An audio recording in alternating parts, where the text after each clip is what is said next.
अस्सलाम वालेकुम नाज़रीन, मैं आपका मेज़बान चौधरी सबर शराज। इस टाइम नाज़रीन वीडियो दसीड़े हाँ हमीदाबाद चौक चकसवारी। नाज़रीन माशाल्लाह तक सकने हो चकसवारी बाज़ार अंदर म्यूनसिपल कमेटी चकसवारी ने जो वर्कर लगे माशाल्लाह बहुत सफाई कर रहे हैं। नाज़रीन ये मार्ट है सामने तक नाज़रीन इस टाइम बहुत ज़्यादा गर्मी है, तकरीबन नाज़रीन टाइम ही था बहुत ज़्यादा हो गया तक नाज़रीन इतनी गर्मी माशाल्लाह वर्क लगे हैं। मैं जनाब municipal committee Chakswari chairman Chaudhary नैब साहब रुपयाल शुक्र अदा करना जिन्होंने काविश माशाल्लाह नाज़रीन सफाई बहुत बेहतर हो रही है। तो मज़ीद मैं दुआ ये करना कि वाम इलाका चकसवारी भी ना तावन करा है ताकि वाम इलाका इन तरफ कोई मुश्किल ना हो।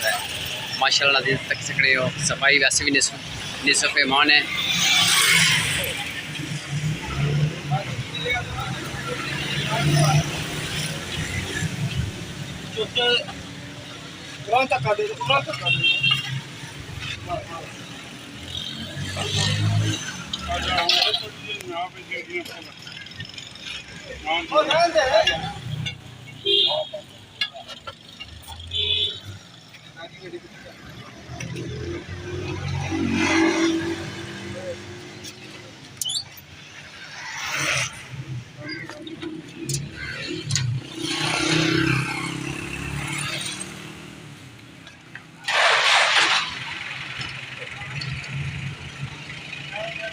हाँ जी का साहब क्या हाल है? ठीक ना?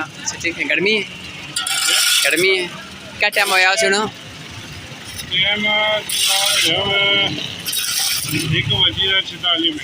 रोटी जो खाती बड़ी मेहरबानी जनाब। काज़ साहब जिंदाबाद। नाज़रीन मैं म्यूनसिपल कमेटी चकसवारी चेयरमैन साहब शुक्र अदा करना जिन्हें सफाई ना खास ख्याल रखी गया, सफाई का काम बहुत शुरू किया है। जज़ाकल्लाह।